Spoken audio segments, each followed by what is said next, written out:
Christy and Regina for your techno wizardry.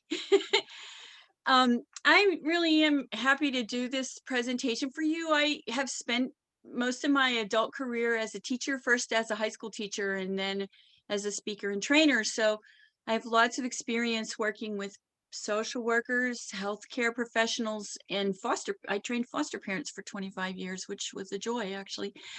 So as Christy said, somehow I felt this calling a few years ago. I actually kind of got a calling. Someone asked me to write this book on grief. And I wasn't really looking to do that, but sometimes, you have to, as we learned from Rita, you have to trust your gut and your heart. My brain was the last one to come on board because my brain was going, no, this is going to be so much work. But we did it anyway.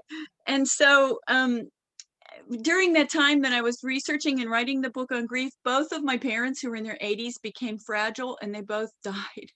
And so what an adventure, and that was 2 years ago.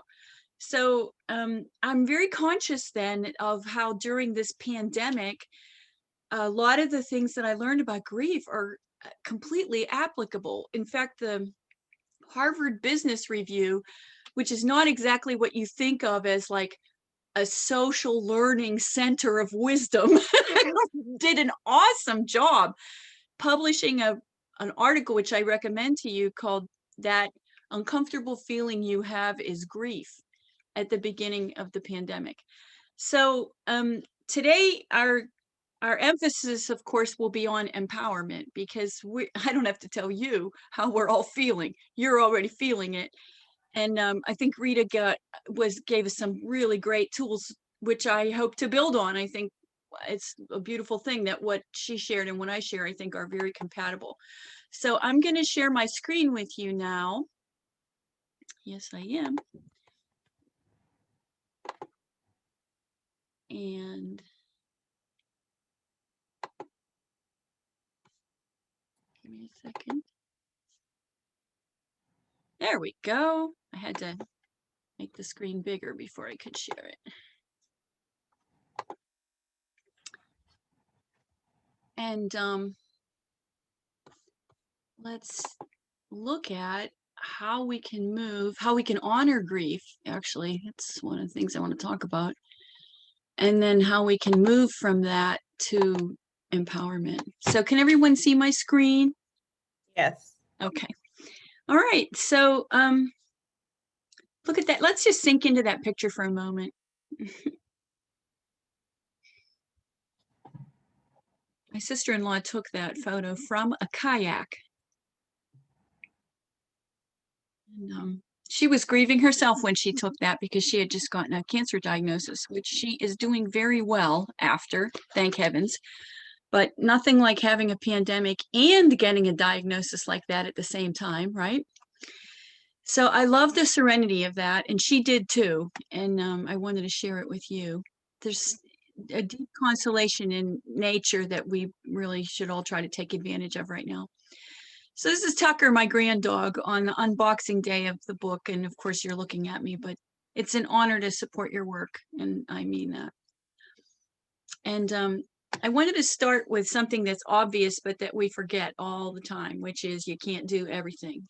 And I know from living a rich, full, active life myself with a calendar that was often a little more packed than maybe I should have let it become. I imagine a few of you can identify with that. I hung this picture up for myself for a while to remind myself of the truth of this, that you can't do everything. And then it's easy for your brain to get kind of disconnected from the rest of you and go, yes, I can do that. Yes, I can do that. And then, no, I can't do that. Your body starts to say, maybe you could, but you don't want to.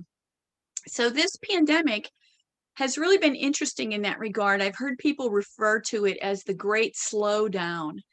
Now, for some people, it's not much of a slowdown. It's actually increased their workload, or if you're homeschooling your kids, it may feel like a slowdown in that you have more dinners together, but it may not feel like a slowdown in that you're now their homeschooling instructor and so on. So I get that. But I think one of the invitations of this time is that we know we can't do everything, but we are deeply imbued, especially in American culture, with a kind of Wonder Woman, Superman mentality, and we tend to try to do everything anyway. And one of the great lessons of this pandemic for me is that a teeny tiny little miserable virus is running everybody's life right now. And what a humbling experience, especially for well, all of us who live in nations that have that kind of can do mentality, which can sometimes get a little much, right? I mean, um, it's good to believe in self-determination, but it can also be a way to blame victims and so on. That can do mentality, bootstrapping, mixed message. Anyway, I think we do it to ourselves though a lot of times. And so I wanted to share this kind of message, which is like, keep a sense of humor about yourself during this mess.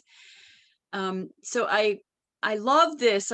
One of my techniques is find a quote that you need to grow into and get in your bones, and then hang it up somewhere and look at it every day until it becomes part of your repertoire.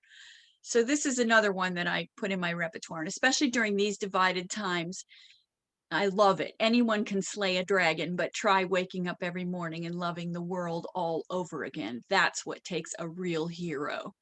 I believe this with every fiber of my being, and I want to become this woman. This is my goal for old age, to be both a dragon slayer and a comfort bringer, and I'm guessing that a lot of you are in the same boat, and that's why you chose your professions and or became caregivers to somebody that you love, because you were willing to say yes to trying to love the world all over again every day.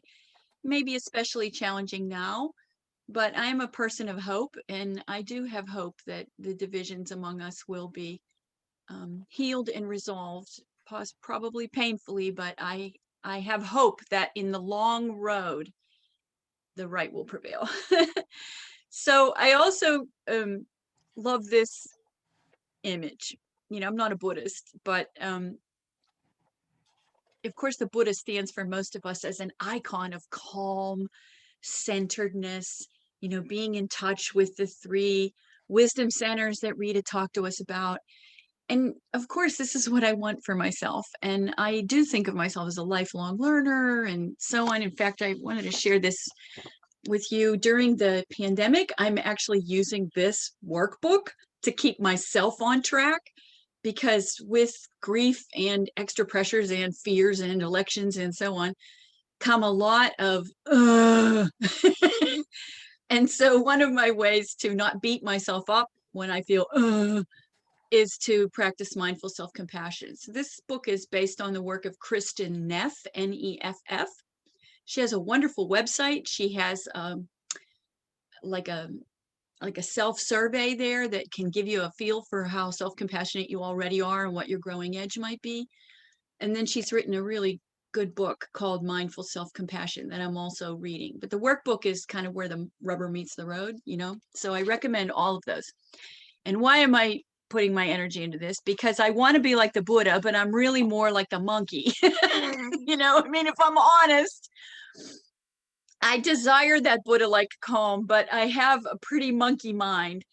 And I'm suspecting some of you are with me, because most of you know how to juggle a lot of priorities at one time. And that's good for the world. It's a strength that we have, but it can also make us nuts. And so mindful self-compassion is one of the solutions to that, the skill that helps us carry those other skills.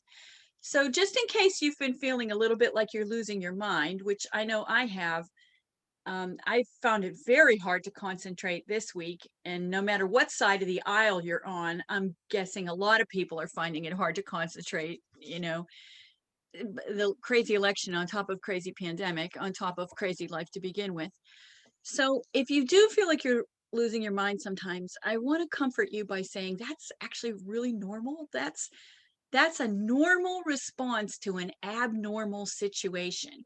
And just because we've been in this abnormal situation for what, 8, almost 9 months now, or maybe 9 months. Anyway, time is meaningless, right? That's one of the problems.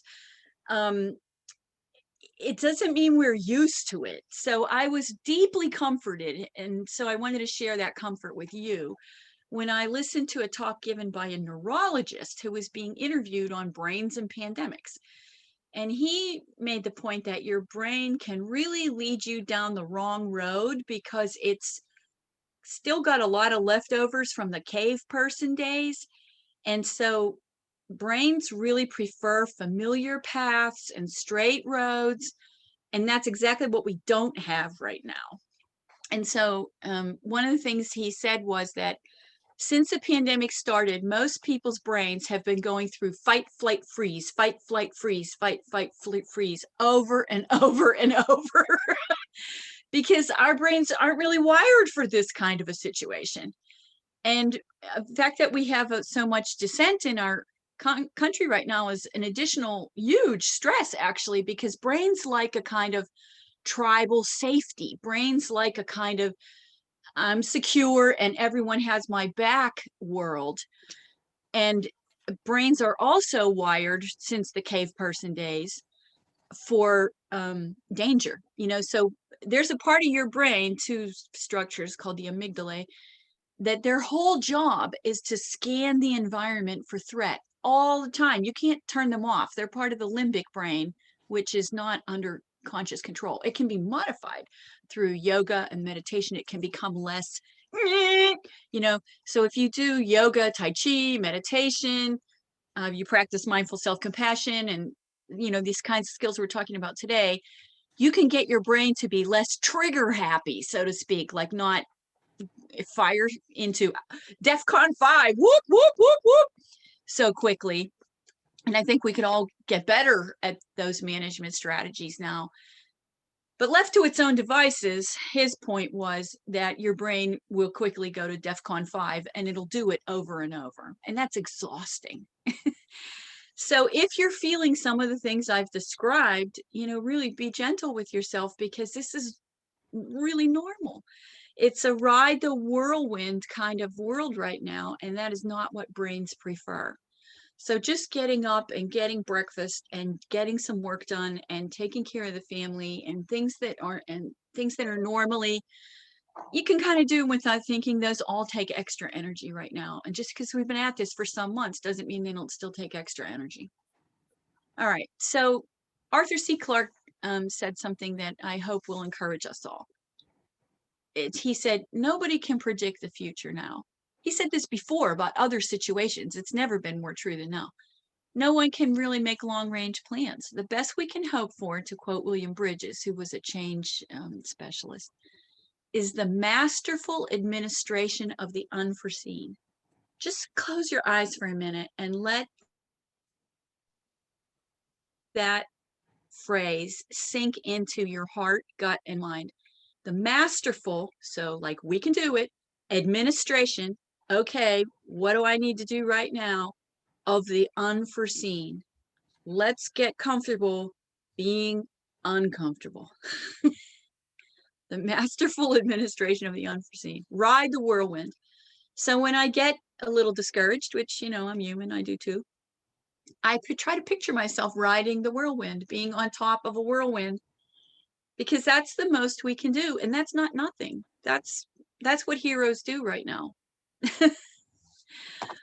All right. So whether we named this or not, what we're feeling in this whirlwind is grief. That is a primary feeling right now, whether we've taken the time to identify it or not. And sometimes just giving the name grief to what we're feeling can be helpful, which is why I'm spending time talking about it. Now, one of the not great things is that there are parts of American culture that are deeply ignorant about how to handle grief.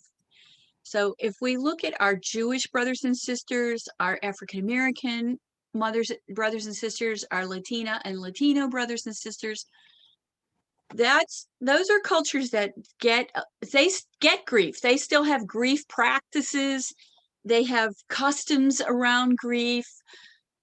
There's a kind of neighborliness. Not everybody, of course, but I'm talking bell curve here.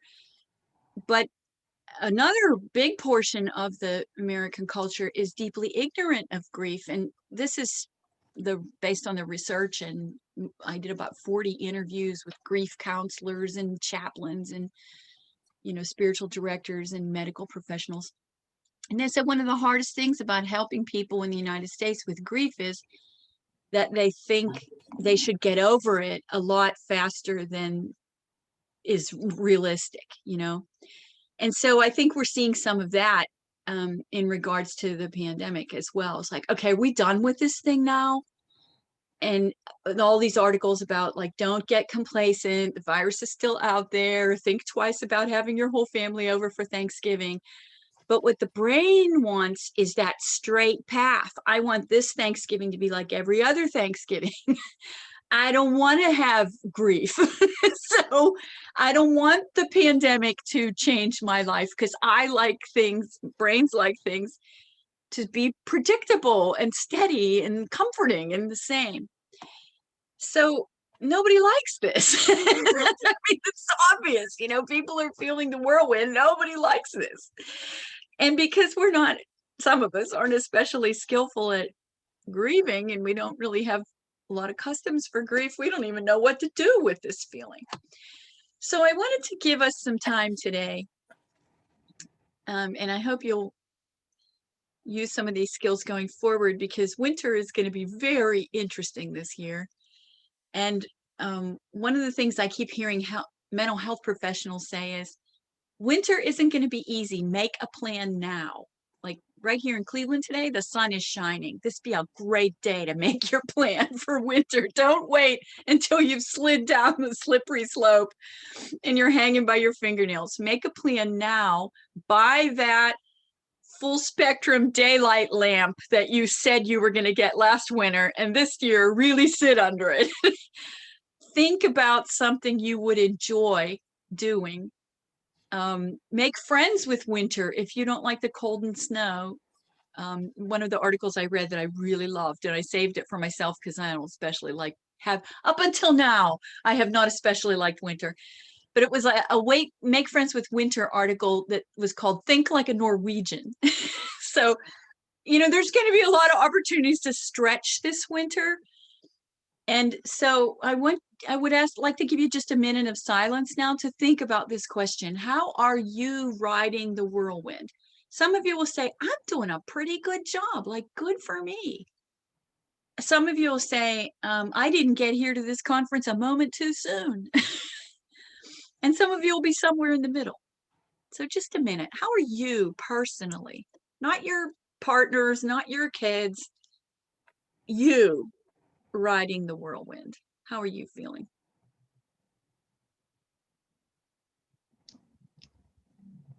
And if anybody wants to type something in the chat box, please feel free. So Monica says, terrible. So you're in I didn't get here a moment too soon. Okay, Monica, here you go. This will help. Anything else, Regina? Yes. Barbara says, trying to practice acceptance. Jessica, embracing nature has really helped. Monica says, yep, just keeping it real. Yeah. Oh, yeah. Oh, Monica, thanks for saying that, because I don't know about you guys, but I'm up and down like a roller coaster. I'd say I have 4 or 5 like pretty good days, and then one day I'm like, yes. And then I haul myself back up with my various self-care practices, and I write in my journal and I use guided imagery, and the next day I'm productive, and then a couple days later it'll happen again, and that's just normal. So Jenny says, this is the hardest thing I've ever done. Homeschool, uncertainty, etc. Sylvia says, I'm approaching it all one step at a time, one day at a time. Diane says, constantly adapting. Kenzie, drained. Every day is Groundhog's Day. And Bethany, still in the process of grief cycle and in and out of the acceptance stage of COVID. And then Jordan says, realizing how resilient we all are. Thank you, Jordan. Actually, one of my points today is we are all more resilient than we think we are. And that's been hugely proved through research. There are gazillion studies, I'm exaggerating, of course, but many. It's compelling evidence that human beings are more resilient than they think they are. So there are people who've done research on, really huge tragedies like tsunamis and earthquakes where thousands of people are impacted and it's a real dumpster fire of an experience. And then they followed up with people 6 months, a year, 2 years. And it's amazing how people learn to carry their griefs and challenges. A more down to individual study that I think will help encourage you, it certainly does me, is that, people who suffer catastrophic accidents and become quadriplegics have a pretty tough time. As you can imagine, your whole world just changes overnight, and talk about needing to be adaptable. And so when researchers interview people and say, if you became a quadriplegic as a result of a catastrophic accident, would you want to live? The majority of people who haven't faced the situation say no, they wouldn't want to live. They can't imagine themselves ever being happy and functional again as quadriplegics. All right. But if you interview quadriplegics, people who, use a wheelchair now or have, serious limitations, the majority of them rise above the limitation eventually and find a new life. And after 2 years, it takes quite a while to adjust to a grief, a loss, like, your body working the way it used to. They are happy and glad that they lived. So that's one stunning, and that's been repeated in other ways, example of how most of us are more resilient than we think we are. And it also helps to tell people that, the research shows. So tell yourself and tell your clients and your loved ones that we are more resilient than we think. We come from a long line of ancestors. We stand on the shoulders of giants, no matter who we are or what family we came from, or even if the family put the fun and dysfunctional, we stand on the shoulders of giants, because our ancestors often had a really difficult life, and yet here we are.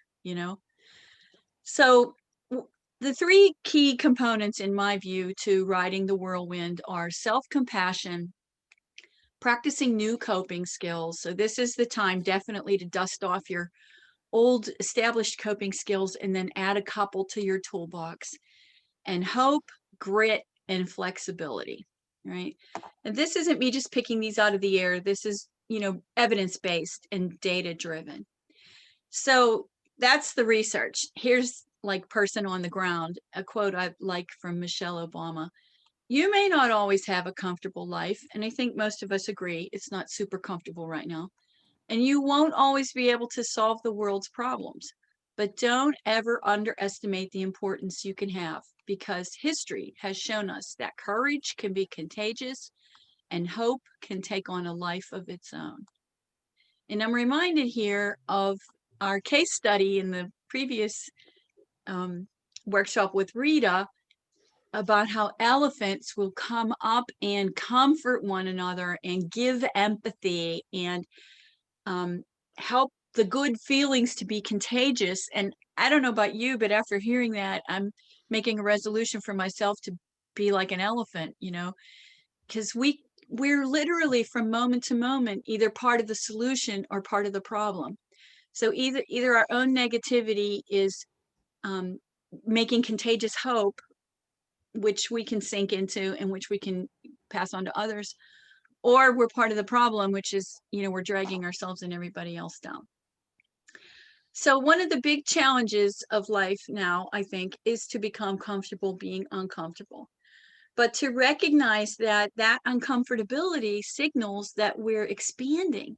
Whenever you're not expanding, you're comfortable, right? You're just kind of static, and that's not all bad. And we all need periods like that so that we don't lose our minds. But when we're uncomfortable, it means we're growing. And maybe we can pat ourselves and others on the back for that a little bit. So we can reframe our discomfort with a stretch. You know, if you've done yoga, for example, you know that trying to lengthen your stretch is a little uncomfortable, but it's also good for us. And through doing that, we become more able, more flexible. Of course, no one likes this. See, part of our problem is that our brains are not as elegantly designed as we might like. In fact, one neurologist referred to our brains as a kludge, and a kludge is like one of those weird things where the egg rolls down the chute and hits the spoon, and then something flips up and the toaster gets pushed. And he said our brains are like a kludge because the top of our brains are the most thinking, rational, make a plan parts of our brains. But there's this whole thing called the limbic ring, and that has a very strong inner 4-year-old. And that says things like, I want it, or I don't like this, or you're acting like a baby. Now I'm going to act like a baby. You know, the limbic ring is way too ready to kind of get right down with the inner 4-year-old and have a little tantrum, you know. So this is tiring in part because the tops of our brains are working extra hard to manage our limbic rings, going, I know it's hard, but it's going to be okay. Here, we'll take 10 minutes to meditate. Or here, we'll go make you a nice cup of tea and watch the birds at the feeder for 5 minutes. And then you can go back to work, you know? So that we're in constant dialogue right now between our thinking brains and our feeling brains. And most of us are doing a pretty good job. Like, society hasn't fallen apart. Families are doing it. You know, every day's not perfect, but we're doing it. All right, let me move from that to stages of grief. Everybody knows these, I think. And here's what grief therapists say about that. Like, that's too bad. Okay, now I'm saying that with my tongue in my cheek, because of course this is the work of Elizabeth Kubler-Ross, who I much admire and respect. And even during her lifetime, as she was kind of breaking open this whole idea that grief comes with certain tasks, she said that these 5 stages were meant to apply to the dying, not the grieving. So everybody take that in for a second if that's not something you already know. It wasn't something I knew when I started my book. These are stages for the dying, not the grieving. And even the idea of stages, that this is a linear process going from 1 to 5 smoothly, Kubler-Ross said, no. But unfortunately, you know, most of us know about this much about grief research. I include myself, I'm no expert. And so this got really stuck in the public mind because it got a lot of media coverage. It's kind of easy to hang on to, you know, it's a model. The problem with it, of course, is that people grieving now think they should be moving smoothly through these stages. And if they aren't getting to acceptance, they think there's something wrong with them. One grief therapist said in his book that when he started working 20 years ago, people would come in and say, I'm so sad, I lost my loved one. They tell stories about their loved one. He said, that's what grieving looks like. He said, now people come in and at the first session, he'll say, why are you here? And they say, because I don't think I'm doing this right. Hear the problem there? Doing it right. So now not only is my heart broken, or at least a little battered, like in the pandemic, it's a little battered, but now I beat myself up because I'm not doing it right. You know, so it's insult to injury. I want to relieve us of that burden in the way we've grieved for this past year, anyone that we've lost, the way the holidays will be different this year, probably, and so on, by introducing this other model for grieving, at least to hold alongside Kubler-Ross's. And personally, you know, I think even Kubler-Ross would say this is more appropriate for grief. Hers is more appropriate for dying. So Patrick O'Malley wrote Getting Grief Right, which is an excellent book and well received by his peers as well. And he explains the problems of stages and closure, and even using words like healing, because they all imply that grief will end, that it will somehow become resolved. And what most counselors or researchers will tell you is that grief doesn't really stop. It's something you learn how to carry. Anne Lamott referred to it as, you still know how to dance after you grieve, but you might now dance with a limp, you know?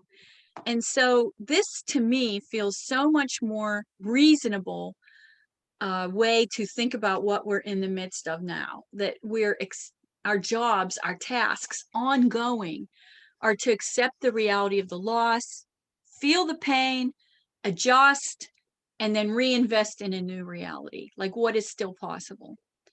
This is a model by a researcher named Warden, and he calls these the 4 tasks of mourning. So I know a couple weeks ago, my daughter got in touch with me and she said, Mom, before we even get close to Thanksgiving, I want to tell you that I don't think we're going to come. Because she knows, how much I want her to come. I said, I know, I was expecting this. It makes me sad. I know it makes you sad. But it is what it is. Hopefully it's just 1 year out of a lifetime. We tried to reframe it in the best way we could, and we figured out a way to get together by Zoom, and we're just going to try and laugh at ourselves and the misery, So these tasks are not something you do once and done. I still feel sad as Thanksgiving approaches. I know I'm going to feel sad again, but I'm not going to stay there. One of my sweet friends who had ALS, which I think you'll all agree is a pretty devastating disease, and it was my privilege to walk through her final days with her. And I said, Susan, how do you carry the grief of your whole body, like stopping working, like letting you down? And she said, well, because she was so cheerful most of the time. And she said, well, I won't say that I don't spend some time in Pity City, but I don't build a house there. Is that awesome or what? I accept that I spend some time in Pity City. That's beautiful self-compassion too, actually. But I don't build a house there.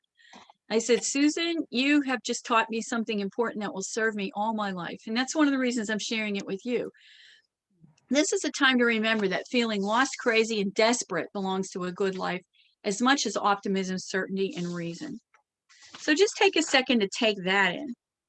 Feeling lost, crazy, and desperate belongs to a good life. It doesn't mean if you're not a triumph of optimism every single day that you don't have a good life. No, you have a good life. I have a good life. It just has dips in it, sometimes deep dips. Right? But nothing lasts forever. So, we just wait in kind of a joyful hope. That's one of my phrases anyway. All right. So of course, nobody likes this either, And so part of the skill, I think, is to kind of laugh at yourself periodically, like, oh, I'm older than some of you, but there used to be a cartoon called Mr. Magoo, and Mr. Magoo was kind of a bumbler, and he'd make all kinds of mistakes, and that's where the humor came from. And then he would say, oh, Magoo, you've done it again. And I don't think I've said that more in my whole life than I've said since the pandemic. The other day I was trying to put the iron back in the refrigerator. I opened the refrigerator up to put the iron away. I mean,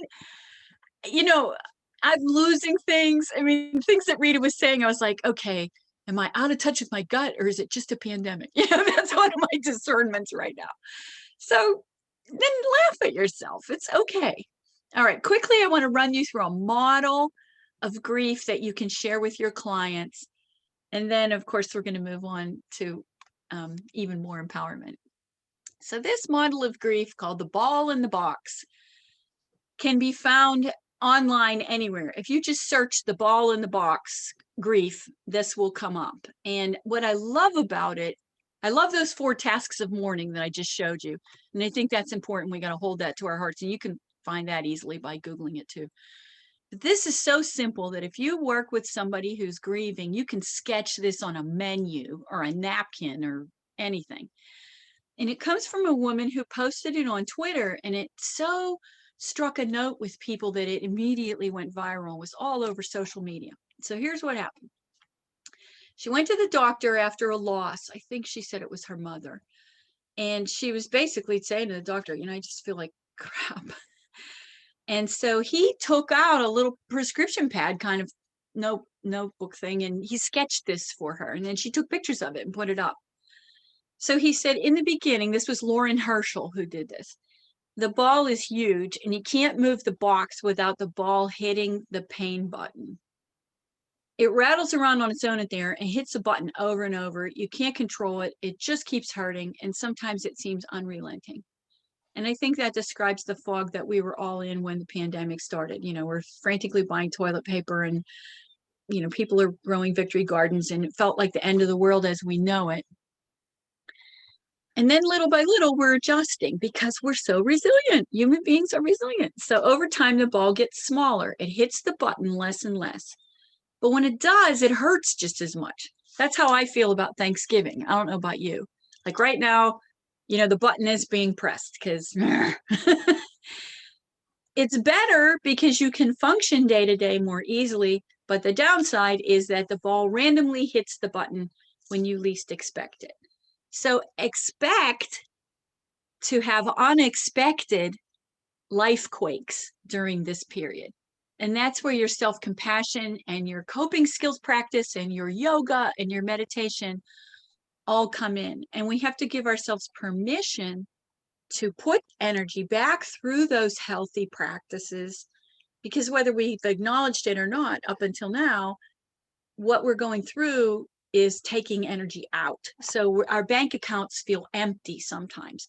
So we got to put stuff back into our bank account in the form of quiet time or writing in a journal or all the empowerment methods that and that I'll run through in a few minutes. All right. For most people, the ball never really goes away. That's part of what I love about this model. It doesn't say the grief will pass, it will be healed, you'll get over it. I love the phrase, no, we're going to learn how to carry it. It might hit less and less, and you have more time to recover in between hits, unlike when the ball was still giant. So things will get better. And Lauren concludes, I thought this was the best description of grief I've heard in a long time. She didn't say who the physician was who shared this with her, but blessings on him or her, because it's a very lovely model. Everybody understands it, and it helps you feel like you're not losing your mind. So I commend it to you for your own use and for use with your clients and your loved ones, your family, and so on. So grief brain is a thing, both at home and at work. And if we can normalize it for ourselves, we're already well on the road to self-compassion. And then if we can keep laughing at ourselves, I hung this up in my kitchen where I would see it a dozen times a day. Relax, nothing is under control. And if you knew me, you would know what it took for me to hang this up, because I love being a ducks in a row kind of girl. And I said to one of my friends a couple months ago, not only are my ducks not in a row right now, sometimes I can't even find my ducks, and I can let that make me miserable, or I can just go, oh, Magoo, you've done it again. And you know which one I'm choosing, right? So it's okay to cry, and it's okay to laugh at yourself. And this is a powerful time to learn how to grow your funny bone. If you're always been somebody who's been as serious as a heart attack, maybe your growing edge is to get better at laughing at yourself during all this mess. All right, I'm going to ask you to take a minute to stretch and take a deep breath. Look at how much we learned already about grief brain and why we feel crazy, and that we are more resilient than we know, and that hope is an imperative during this time. And while you're stretching and so on, I'd like you to think about this. Self-care is not selfish. You can't serve from an empty vessel. So if you're one of those guilty souls, and a lot of us helping professionals and or awesome human beings who are caregivers, we are a little guilty sometimes. Make this your mantra. Have this tattooed on your forearm. My husband got me a t-shirt when we were raising the kids, and it was, a 3-ring circus most of the time because we're both working and all that. And the t-shirt said, when mama ain't happy, no one ain't happy. I figured that was feedback on his part. He was trying to tell me something with that t-shirt. And this is very similar to that. You know, if you go down, they're all going down. You can't serve from an empty vessel. So investing in yourself is one of the smartest investments we can make right now to keep ourselves standing so we can help other people keep standing. All right, let me pause here and say, what are some of your thoughts, questions, or and you know, give us a little advice if you want to in the chat box, like what's working for you or what really resonates with you of what I've been saying. Mhm. So you have a couple of previous chats. Sure. Kathleen, she says practicing morning meditation and prayer has helped guide her outlook each day. Um, Linda is walking. Walking helps. Beautiful. And Heather says winter, book club with my spouse, puzzles with family, board games with family. I so look forward to this. My kids are teens, so I'm not their teacher. I love that they aren't out with friends. that's, that's honest. I love that. Yeah, I raised two of those too, and I was also glad when they weren't out with friends. But I would say you get a gold star because you're thinking like a Norwegian. That's exactly what this article that I love so much says. Like, think of the things you like about winter: cozy, snuggle up time, you know, a hot cider, hot chocolate, a little glass of wine if you like to indulge. And think about those opportunities that are different ways to comfort yourself than during the winter. And playing cards and board games, that's awesome. And this is what our beautiful ancestors did to relax and to enjoy themselves. And it's clear that people are reclaiming those activities. I mean, my daughter's putting up pickles and, you know, it's really cool how people are rediscovering some of those things. Is anything else coming up, Regina? So you had a couple of people that really like the ball in the box analogy. Good. Yeah, because it allows an image of what the pain so intense. Wait. Love the ball in the box. It allows an image of what makes the pain so intense even years later. Yes. Um, um, Diane says she's using skills on herself and will use others. Good. And Jordan says she loves your energy, Kim. Oh, thank you. I love your energy too. One of the things that keeps me going is doing periodic presentations like this. I'm an extrovert, so I get energy from being with other people. So I'm glad you were able to borrow a little bit of mine. And really, that's another coping strategy. You know, have a few people in your life that you can borrow energy from when it really gets depleted. Thanks for all those examples like walking and nature and so on, because those are all examples of what I mean by deposits in your energy bank account. And honestly, most of us who do caregiving have more withdrawals than deposits. And the whole task is one of the big tasks in life, I think you could say, is keeping that balance healthy. Like you don't want to fall into the red for too long, for more than a day or two or three at the most. Also, how many of you feel like this owl sometime? As soon as I saw this picture, I was like, oh yeah, that's the one. Because I feel like that so often. All right. So what to kind of sum up, like what is this empowerment thing all about? Well, I'm a big believer in Kaizen. It's a Japanese term that means small change. These are literally the two, there's a name for these characters, the two characters that spell Kaizen, and it's change for good. And I don't know if this is cultural or maybe I'm just a perfectionist. Yeah, I'm pretty sure we know I am. But in the United States, a lot of times we want things big, you know, bigger is better, bigger, better, faster has been a pretty good descriptor of our culture. And I think this holds something for us. The idea that small changes are really much more acceptable to the brain, for one thing, and they're more realistic. So there are any number of resources out there on Kaizen and how to apply it in your own life. And there's even research that shows, like, say you are not doing something that you really know you should be doing, like maybe flossing your teeth, okay? Practitioners of Kaizen would say, lay out the dental floss where you'll see it every day and floss one tooth.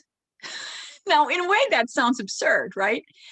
But one tooth is better than no teeth.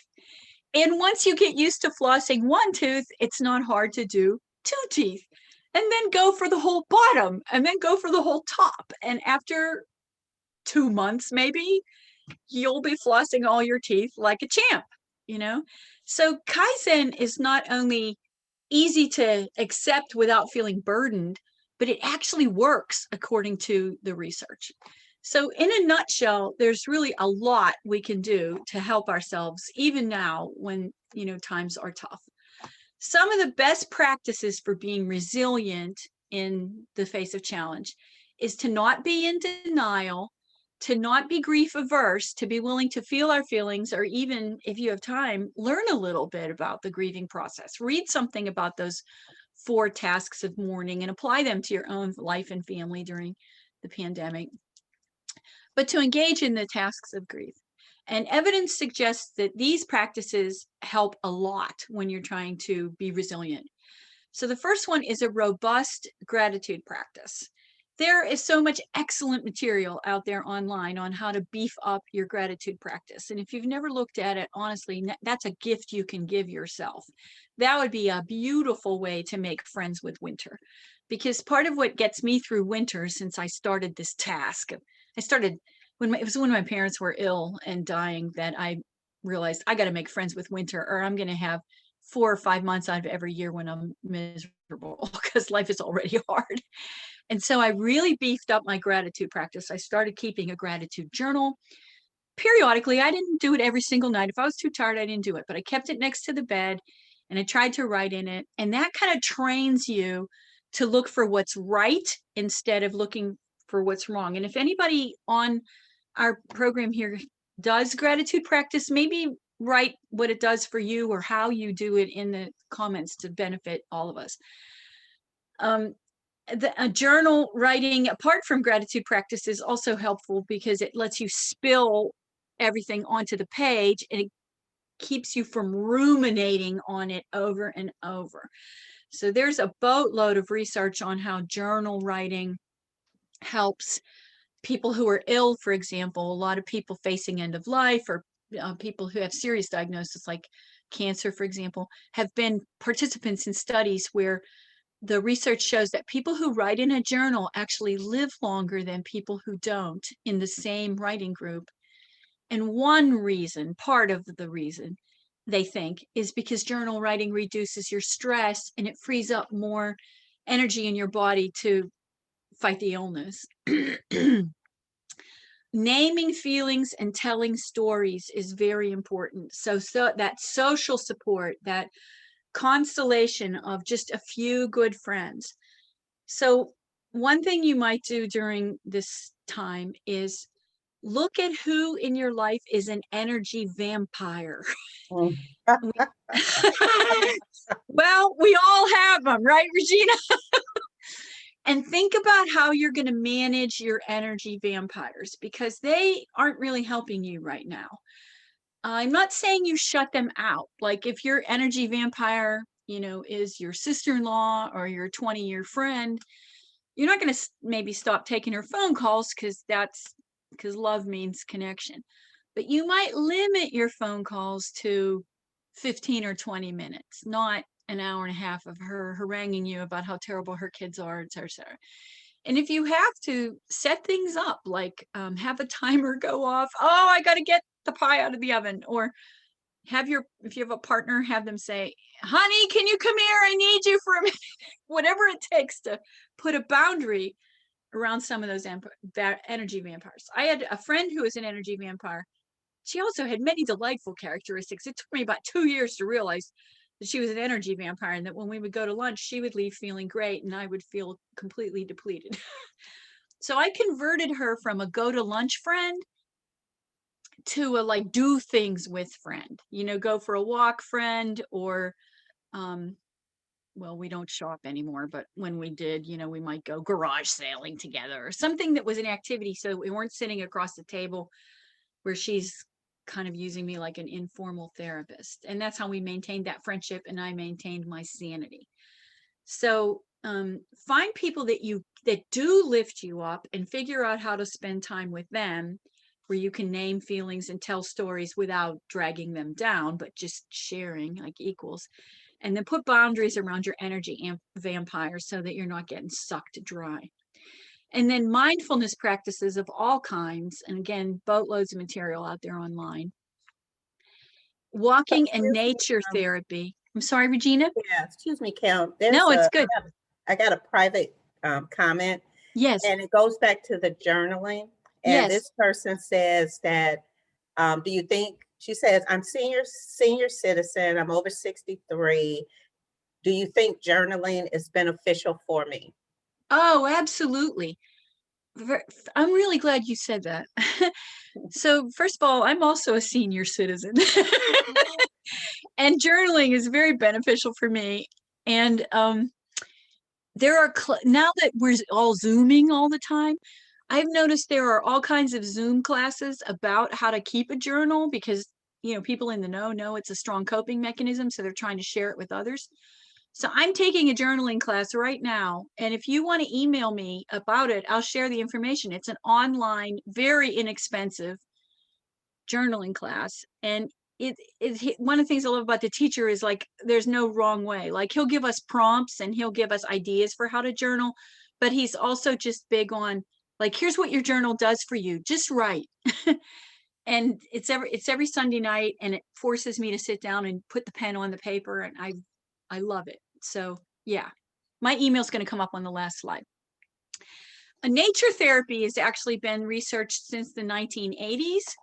And it turns out that not only is it just good mental health, because it kind of gets you out and looking at beauty, or in the winter, maybe stark beauty, bare branches and squirrels jumping, but also trees create these phytochemicals that when we walk amongst them, we inhale them, and it actually has a positive benefit on us. So even walking for 5-10 minutes a day, if longer is even better, is a good thing. And then all the healthy self-care practices that you know about. If you Google, and I hope you will, the words gratitude practice or gratitude journal, you will see that all it takes to get started is a pad of paper or a 49-cent drugstore journal. You don't need anything fancy. And there's no right or wrong way to do it either. There's lots of ideas, and you can look up journal prompts online and they'll come up, and it helps you get not bored with it. But it's a beautiful way to practice self-compassion, because you're just throwing feelings and ideas. Sometimes I use it to help me solve a problem, or I make 2 columns. Here's the good stuff, here's the not as good stuff. What do I want to do? I let it help me make decisions. And look at this. This is hilarious and powerful at the same time. People, there's been tons of research done on lottery winners, and some of them, a few of them, a minority, find a way to take their winnings and be happy afterwards. But a disconcerting number of lottery winners are miserable after they win the lottery, because they lose the money, and they sometimes lose their friends, and their whole life changes, and they don't handle it well, or they, etc. So winning the lottery is the red line, this big peak of happiness, and then for most people at least, a steady decline. But a gratitude journal, the longer you keep it, the happier you get. Is that awesome or what? Because there is a lot right in the world. Despite what we see in the news, there is so much right in the world. In fact, I get out of bed every morning after I grab my phone when I wake up, and I look at the daily post from the Good News Network. They put up, I get an email from them every day. They have 3 little things. It can be something like, about elephants, like the kind of thing Rita told us would be a Good News Network story. But it'll also be a 10-year-old kid who raised $1,000 for the hungry by selling masks or something, and sometimes they're really big stories too, like a billionaire in India who gave away all his money to social justice causes. I never saw that show up in the American press, but there it was in the Good News Network. That carried me along that day, that's for sure. All right. So, think about how you might integrate some of these practices into your life. In Cleveland here, we're so lucky because we have the Metro Park so close to most of us, and a lot of us don't take advantage of it. And so that could be a thing we do in the winter. There are a few things more beautiful than walking in the winter in the snow. And of course, you can see the birds a lot better in the winter because there's no leaves on the trees. So think about it. In Alaska, they say there's no bad weather, there's just wrong clothes. So maybe this is your year to invest in one of those big. I have a green coat that I bought for walking in the winter. My kids call it the green dumpling because I guess that's what I look like in it, but it's as warm as can be. So, I authorize you purchase a green dumpling this year and get yourself out there. Another really powerful tool is guided imagery. So if you have tried to meditate and you feel like your monkey mind makes that difficult, the woman who researched this, who was a clinical social worker, Belle Ruth Napperstack, I'm sure some of you know her name. She was keynoting conferences all over the world before she semi-retired because her work, 40 years of work on research on guided imagery, so impressive. And so I don't have stock in this company or anything. I don't get anything out of sharing this with you except the joy of saying, boy, this really helped me and it might help you too. And so at the healthjourneys.com website, they have all kinds of different topics for guided imagery. And of course, Rita told us about her work on Insight Timer, was it? I know my husband's using that and he wants me to start, and I should and will. So this isn't the only way, but this is one thing I've used. So it's kid tested, mother approved. I can speak for this. And so I have a couple of these, like this one. I have one called General Wellness that I really like. And when my parents died, I used the title on grief, and they're just hugely helpful. And sometimes I'll use these as a springboard to journal writing. Like when I really feel confused or like I'm kind of a mess, I'll listen to a guided imagery because they're only about 20 minutes. And then I jump right into my journal and see what comes up, and a lot of times something will come up that wanted to come up. It's been knocking on the door, but I was too busy to open the door and now it comes up. Or if you're a person of prayer or meditation, you might want to use this as a springboard for those things. All right. So the good news is knowledge is power. People are resilient. And we can tell ourselves that and tell each other that until this dumpster fire that we're in now has maybe not completely gone away, but at least become less pressing than it is at this moment. All right. And a long-term, maybe this is your winter project, a long-term task as I move toward closure here is to make positive psychology your hobby. Because we are really lucky. We live in an era when there are over 40 years of research on positive psychology. So positive psychology is people who've said, let's look at people who are living healthy, resilient, happy, long lives, and let's figure out what they're doing and teach other people how to do it. And when I first learned that, because I'm kind of one of those show me the proof girls, that there's this whole field of psychology that's evidence-based and data-driven, but that's so simple that it's like how to do gratitude practice, how to get the most out of your nature walk, how to keep a journal.